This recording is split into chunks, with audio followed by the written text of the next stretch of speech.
And good morning. It is 23 minutes after 7 o'clock, and joining us in studio this morning, we have Lance Myers and also Easton Barnes here with the Roswell Invaders this morning. Morning, gentlemen. Good morning. Thanks for having us. I'm glad you guys can come in and spend some time with us. You guys, I know, don't have a lot of games at 7 o'clock in the morning, so we do appreciate you getting up for that here. And I know life as a ball player is you take your sleep whenever you can get it. And I know when you're not on the road or getting ready to go to games and stuff. I think military people and athletes are amazingly good at just sleeping anywhere. Is that a pretty fair statement? Like a chair, or like you can even sleep standing up if you figure it out right. You know, it's like I'll just lean in the locker a little bit. I get a couple now. Oh, you're not wrong. You're not wrong. Yeah, no, that's one of those things. You know, it's 2, 3, 4 o'clock in the morning is about when most guys go to bed. Yeah, and, you sleep until 2 or 3 o'clock in the afternoon. Yeah, and that's the what. Because you play a lot of your games at night, and say 10, 11 o'clock the game's wrapping up, depending on what time it started. And I don't care who you are or what you do. If you've been playing a ball game for 3 hours, you're not going to be over with that and be like, all right, Betty Bow time. You know, you got to unwind. You got to, it takes a while.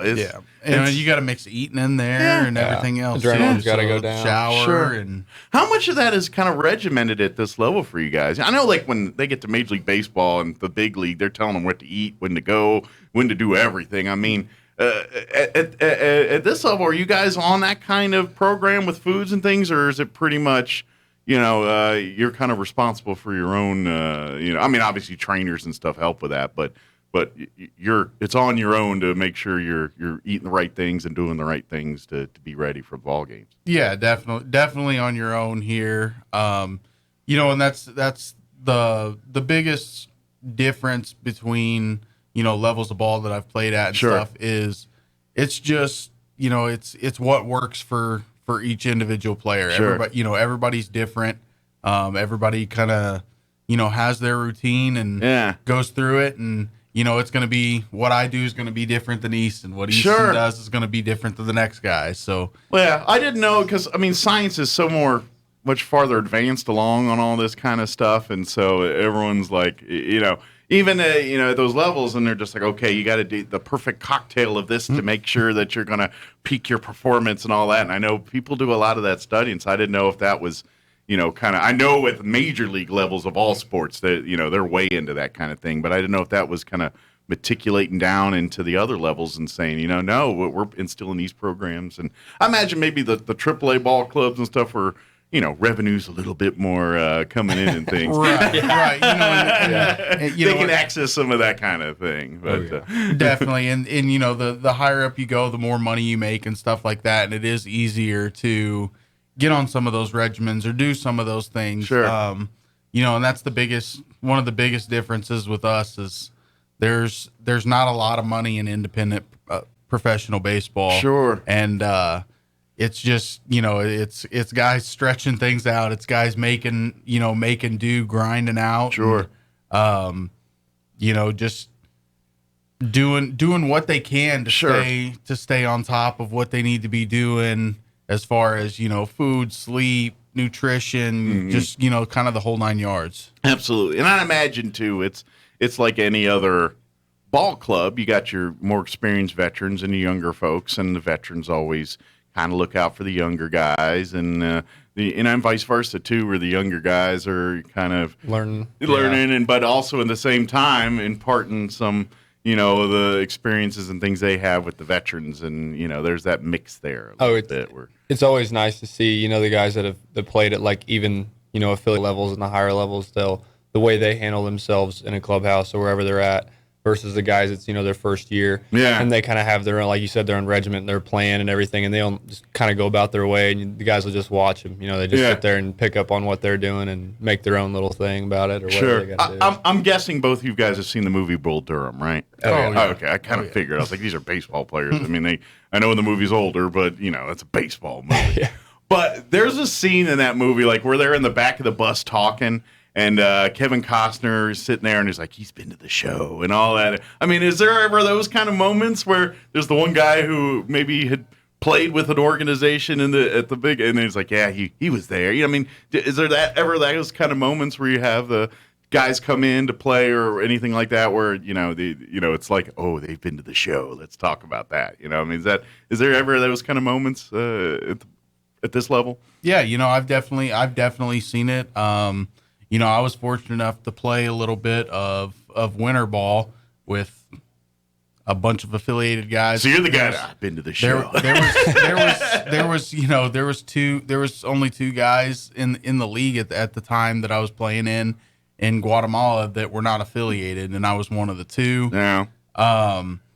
So technically, I mean, it's there at that level. There's a lot of guys that ask me about it, and there was guys that I played with that I've watched play on TV. I've had a couple of their baseball cards, and and everything like that. And that's one thing that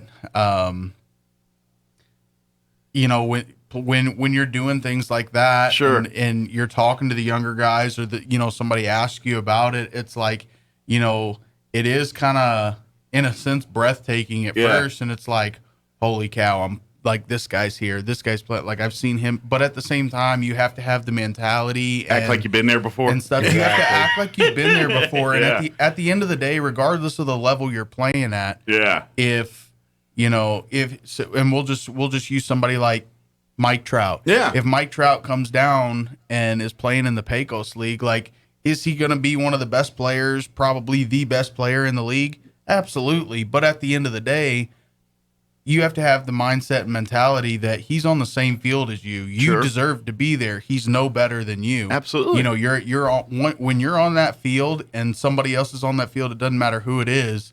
Really nobody is better than anybody else, because if they were that much better, they wouldn't be there with you, or you would be at that higher level too. But it's got to also be an inspirational moment for the other players too, because they're like, wow, this guy's here where I'm at. That kind of puts it in perspective. You're like, well, shoot, I'm just a couple pitches away from myself being at that level, I mean, exactly. That's that it flips the other way too. It's like, wow, look, I'm, and I've kind of, so I imagine too, it also works as a motivating factor. It's like, I'm on the right path here. I'm on the path right. that I'm trying to go. And not only that, you have to think about things too. Like, a lot of times moving up the ladder in professional baseball, because there are so many levels, it's like, it's being in the right place at the right time. It's not always about your stats and what you've done, as much as that helps.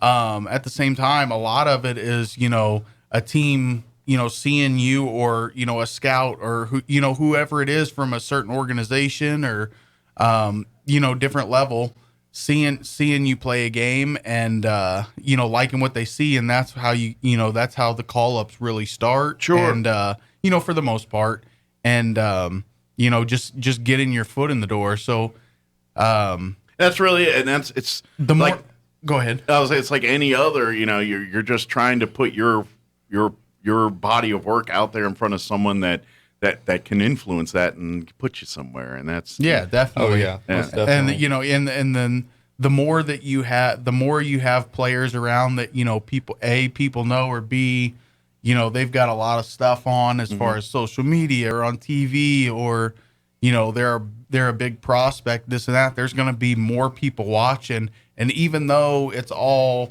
basically for that individual player, everybody that's on the field playing and getting the opportunity to play, especially in those games when there's people there watching and stuff, it's really a huge advantage to them, because they don't have the pressure of knowing, all of these people are here to watch me. Sure. But at the same time, all of those people are going to, be seeing you, especially, throughout the game. And, if you have a really good game and stuff, you're going to stand out. And that could be, the way you punch your ticket. Absolutely. Yeah. Because I imagine there's probably managers looking at rosters and things, and they're like, okay, I need a guy. And then they're like, oh, I remember that guy from the Invaders. He was a real team player. I think he's a nice guy to round out my roster here, and let's give them a call. That's exactly how it happens. Well, I mean, I was even told, I think it's just kind of an easy way to describe it, like you're saying, it's timing based.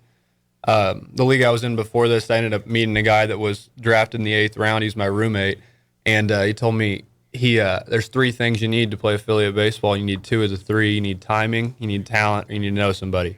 You need two of those three. And any organization that'll get you up there, and that's just like you said, it just depends on when you show out, Sure. and if you show out, Sure. and if you know somebody. So Absolutely. that's pretty much how it does go, just like a job, just like anything. Yeah, it really is, and it's just that you just have a few more eyeballs on you trying to get this job as opposed to the guy working his corporate ladder at some Fortune 500 company or something. Exactly. Yeah, exactly.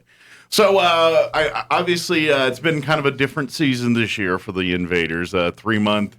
Kind of a season crammed into a 3-month period here over the summer.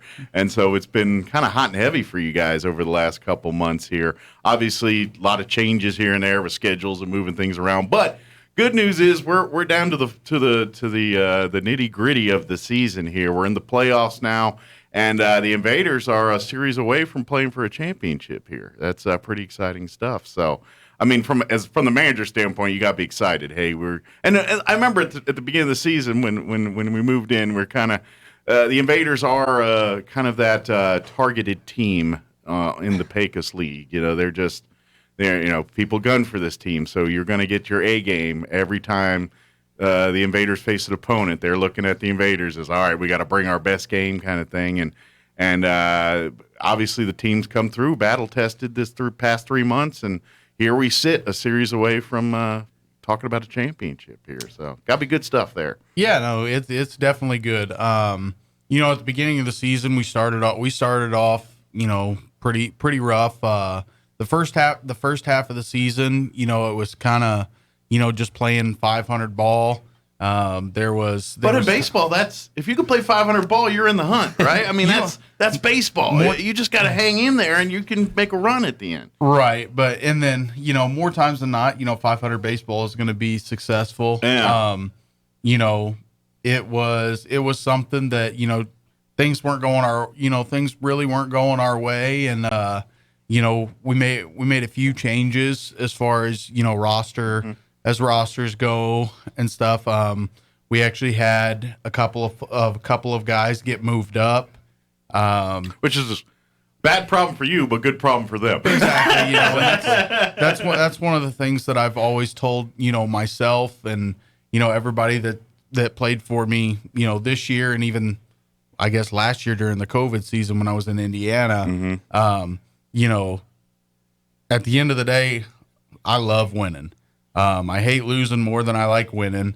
And I'm going to do pretty much anything I can, to win outside of, really hurting somebody's arm or anything like that. Within the rules of the game. Exactly. And I'm sure, I mean, Easton's been with me for 2 years now and, or I guess this is the second year. And that's one of the things that I've, always said is, if somebody gets a call, if I get a call about somebody else gets a call about, moving up or anything, as much as I like winning, I'm never going to hold a player back or, not let them go just so I can win. Well, that's winning. Moving up is winning. That's exactly what it is. I mean, every ball player on that roster have dreams and aspirations of playing in the pros, right, and that's moving towards that goal or to they're in the pros now, Major League Baseball, the top level of baseball. Exactly. Yeah.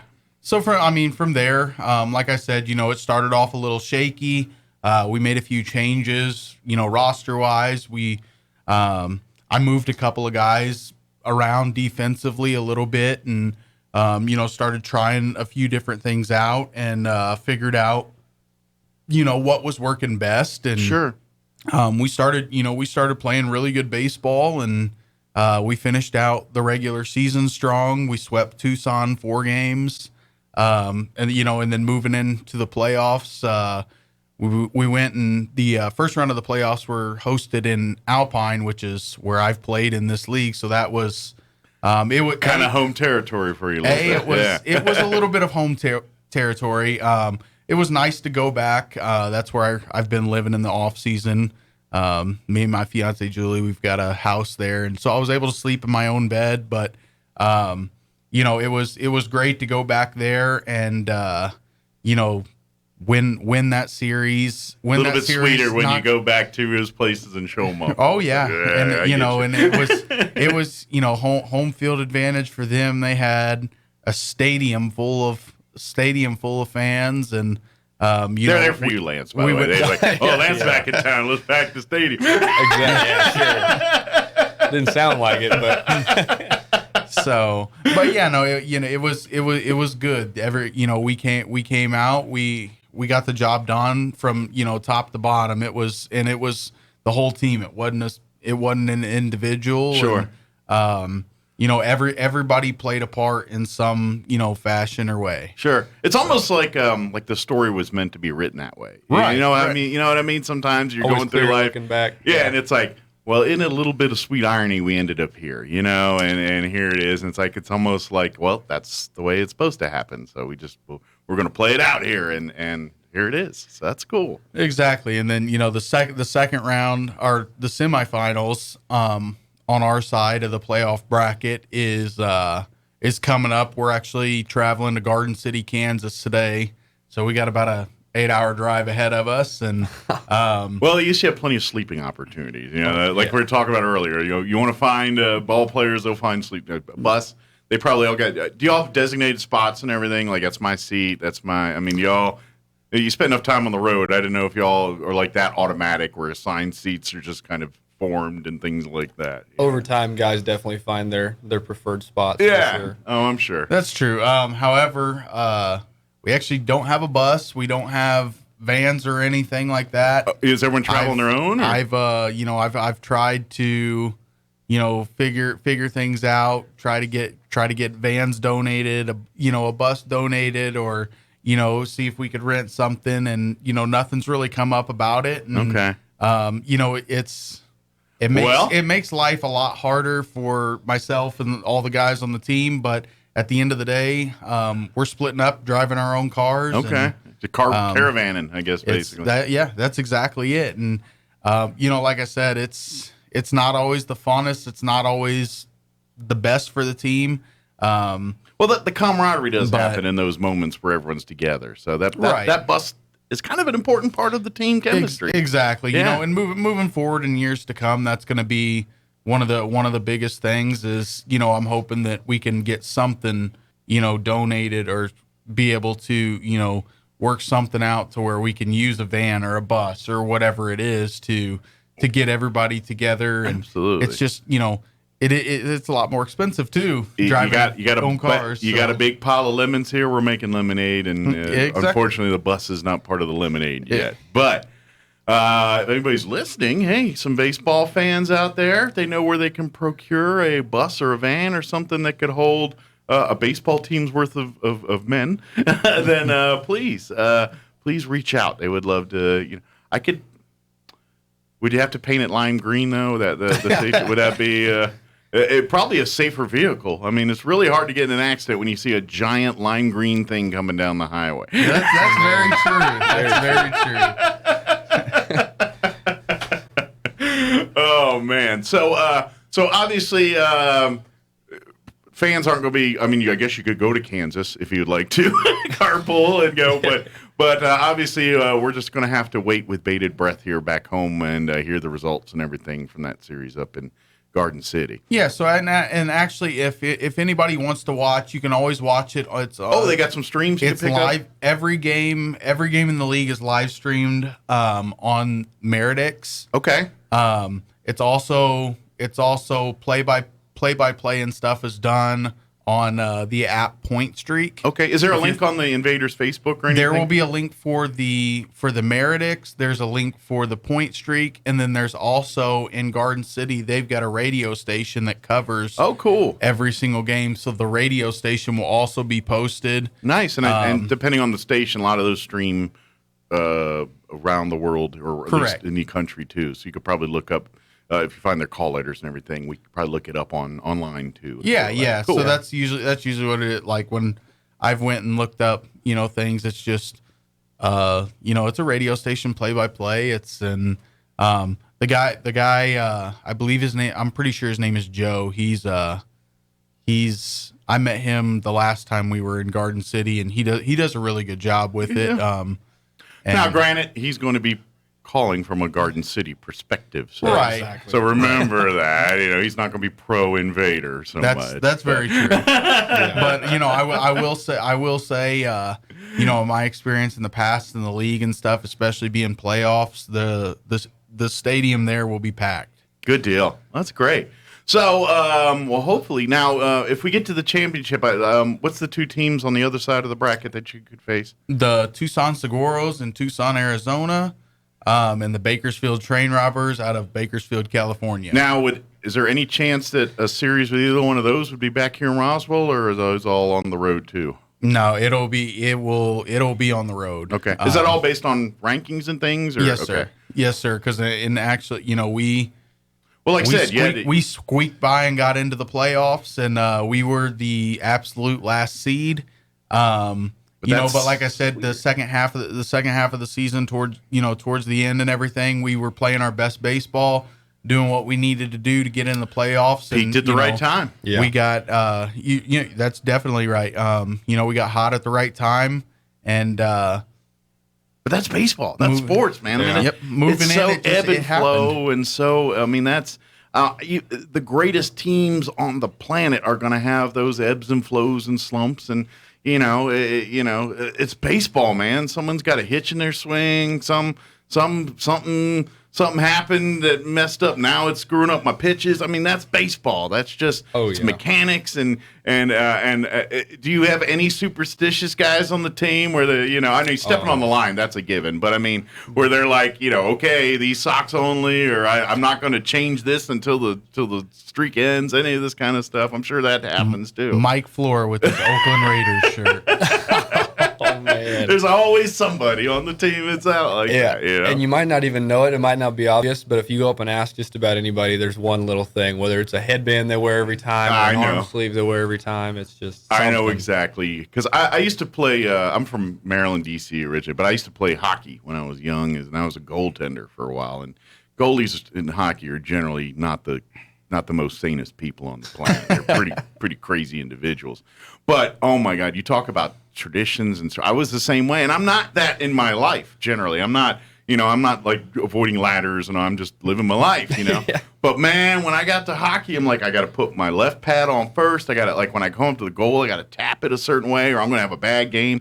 The mojo just got in there when you hit, and I don't know what happened. And any other aspect of my life, never. But you put me in there, and I was like, I better hit the pad. I'm going to it's sports. I don't know what it is. It's just sports and how it is. It's a frame of mind, really. Yeah. Get you set up for it. Yeah, something happened well to you, and you're like, all right, what? It must have been the shoes. It must have been this, and so you in your head you sell it. Yeah, and it's legit. It's not hokum, man. That's legit. If you build it up in your head that you're not going to do well unless you got those shoes on, or you're not going to do well unless you have it's the brain's a powerful thing with that kind of stuff. Most definitely. So yeah, I don't know. I guess his manager's like, stop, just stop.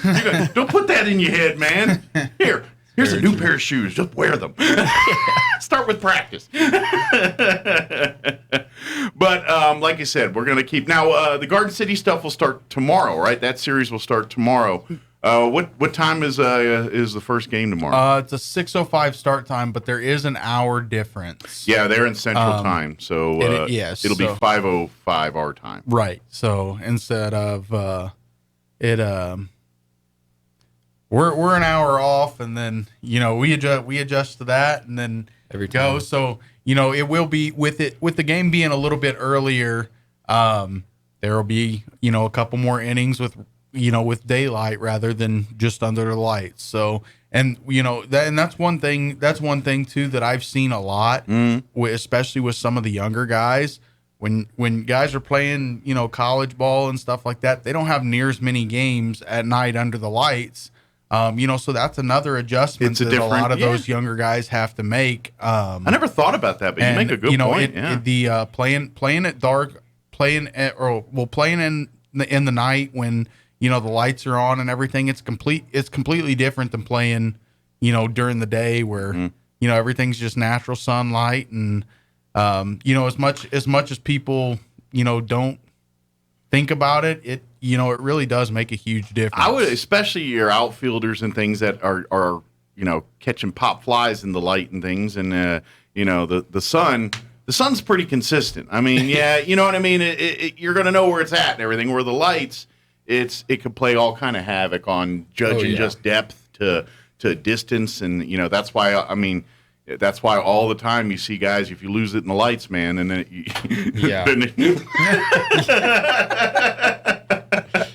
start covering the head,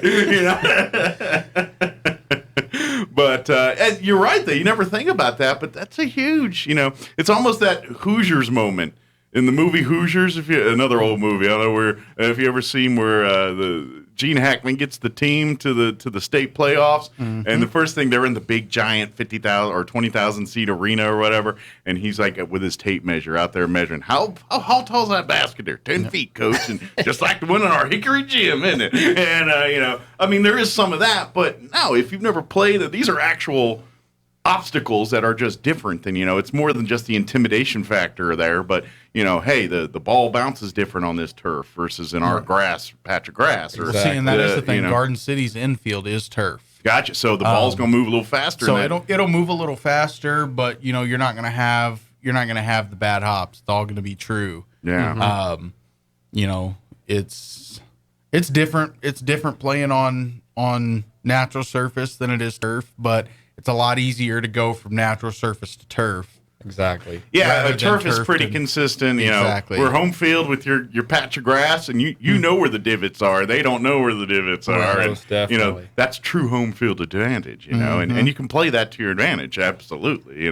Again, back in my hockey, that's no different. If your home boards, you're like, there's a dead spot in that board right there. If you hit the puck right off that, it won't bounce that way. It'll bounce this way, and that's the kind of stuff you figure out at your home field, So that's awesome. So again, tune in, follow the Roswell Invaders on Facebook, probably the easiest way. That way you can get the times and locations where you can pick up the series here with Garden City starting tomorrow, 5 o'clock our time. Start tuning in about 5 p.m. our time. And I imagine they'll have probably a little bit of 15, 20, 30-minute pregame or something, so you could probably catch it on there then. And sit back and enjoy, and hopefully we're talking about a series win, and then we're talking about going to either Bakersfield or Tucson here. Do you have a preference? I know you can't look past this series, but would you rather go to Tucson or Bakersfield? I guess as manager I could ask. You're allowed to. Honestly, it doesn't matter to me because, whether we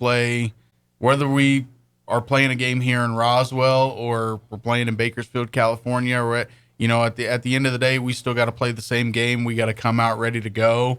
And I know that, like I said earlier, we squeaked into the playoffs, so we're not going to have home field advantage. At the end of the day, it really doesn't matter to me, and it's actually a really good feeling, going into opponent stadiums and stuff and winning the series, and it's like we're celebrating, we're happy, we're doing what we need to do. And now they're going home in front of their own fans. Sure. Well, it's probably a unique situation for this ball club because, like I said at the beginning, this team's always been kind of in the Pecos League, that target team, because I don't know if it's aliens or what it is. It's just this team's got a bigger spotlight on it than some of the other ball clubs. And so for this year, you actually had to play the role of Cinderella. You know what I mean? You were kind of that Cinderella team in the playoffs,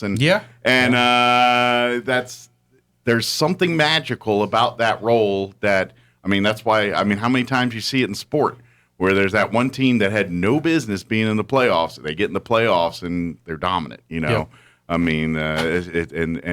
sometimes that's a little bit sweeter a run. When you do a championship run. You get hot, you catch fire at the right time. And those are the ones you tell stories about to your kids later, not the one where we dominated everybody and we won 37-0 every week. No, we tell the stories about, we had no business being there and we came in and these guys had shiny uniforms. They looked way out of our class and we just killed them. That's the better story. Right. But as far as we play, we've played quite a few games in Tucson this year, and I don't know where the championship is going to be. We have to get the job first we have to get the job done. You got to first beat in Garden City before we talk about it. I understand. However, at the end of the day, we're going to be playing baseball, and the mound's still going to be 60 feet 6 inches away. The batter's boxes are still going to be the same at the plate. Sure. The bases are still 90 feet. So Yeah. At the end of the day, I'm very grateful to be able to get out there and compete and play the game. And, Sure. I'm just looking forward to the opportunity, and I really believe we're gonna pull it off and get there. Team's playing good, and I couldn't ask for a better group of guys. Awesome. Well, we'd love to get you back in after the series, win, lose, draw, just to talk and everything, and hopefully you come back and we'll talk about the championship. But just love to have you guys come in and chit chat some more and just talk some baseball and talk about either a celebration or what's next for the off season. Either way. Appreciate it. The celebration or looking forward to the championship series sounds a lot better to me right now. I completely agree. But awesome, guys. Well, good luck in the upcoming series, and hopefully we can talk some more after that series and talk about our championship series, either Tucson or Bakersfield. Absolutely. Although August in Tucson's not probably the most comfortable place to be. It's very, very. It was very, very hot. Pretty hot in Bakersfield. I'm about to say, Bakersfield ain't exactly the Arctic either. So see, and that's one thing. If it is in Bakersfield and stuff, never played a game in California in my life, so I don't know. That would be pretty cool. I see all the tourist commercials for California. Looks nice. Oh yeah. Awesome. Well, guys, thanks. Congrats on the playoff run here, and we look forward to talking some more wins and stuff down the road here. All righty. Appreciate it. Thank you for having us. Take care. Thank you. Safe travels to Kansas. Man, I don't envy you. I'm just thinking, oh, that just sounds awful. Sorry, I don't mean it, but just hey, let's get in a car and drive to Kansas right now. No, not my top 10 things I want to do. All right, it is